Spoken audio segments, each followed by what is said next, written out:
മലപ്പുറത്തെ പെരിന്തൽമണ്ണ PTM സ്കൂളിൽ 3 വിദ്യാർത്ഥികൾക്കാണ് കുത്തേറ്റത്. സംഘർഷത്തിന് കാരണം ഇംഗ്ലീഷ് മലയാളം മീഡിയം കുട്ടികളുടെ തർക്കമാണ്.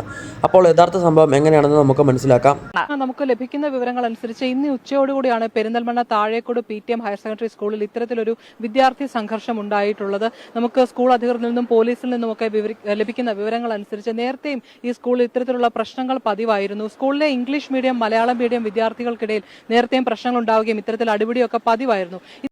ഈ സംഘർഷങ്ങളിൽ ഏർപ്പെട്ട ഒരു കുട്ടി ഉണ്ടായിരുന്നു. ആ കുട്ടി കുറച്ച് നാളുകളായി സസ്പെൻഷനിലായിരുന്നെങ്കിലും പരീക്ഷ എഴുതാനുള്ള അനുമതി കൊടുത്തത് കൊണ്ട് തന്നെ പരീക്ഷ എഴുതാൻ കുട്ടി സ്കൂളിൽ വരുമായിരുന്നു. ഇന്നും ഈ കുട്ടിക്ക് പരീക്ഷ ഉണ്ടായിരുന്നു. ഈ പരീക്ഷ എഴുതാൻ വന്ന് പരീക്ഷ എഴുതി കഴിഞ്ഞതിന് ശേഷമാണ് സംഭവം ഉണ്ടായത്. അതിനുശേഷം മറ്റു കുട്ടികളുമായി വഴക്കുണ്ടാകുകയും 3 പേർക്ക് കുത്തേറ്റു എന്നാണ് നമുക്ക് ലഭിക്കുന്നതായിട്ടുള്ള വിവരം. വളരെ മൂർച്ചയേറിയ ഒരു വസ്തു കൊണ്ട് തലയ്ക്ക് മുറിവേറ്റു എന്നാണ് പോലീസ് നമ്മളോട് പറഞ്ഞിരിക്കുന്നത്. ഈ പരിക്കേറ്റ 3 വിദ്യാർത്ഥികളെയും പെരിന്തൽമണ്ണയിലെ സ്വകാര്യ ആശുപത്രിയിലും അതുപോലെ തന്നെ മഞ്ചേരി മെഡിക്കൽ കോളേജ് ആശുപത്രിയിലും പ്രവേശിപ്പിച്ചിരിക്കുകയാണ്. നിലവിൽ 3 കുട്ടികളും ആശുപത്രിയിൽ സുരക്ഷിതരാണെന്നാണ് അറിയാൻ കഴിഞ്ഞത്. ലേറ്റസ്റ്റ് ന്യൂസ് എന്തെങ്കിലും ഇതിനെക്കുറിച്ച് വരികയാണെങ്കിൽ നമ്മൾ ഈ ചാനലിൽ അപ്ഡേറ്റ് ചെയ്യുന്നതായിരിക്കും. അപ്പോൾ മറക്കാതെ ചാനൽ സബ്സ്ക്രൈബ് ചെയ്ത് വെക്കുക.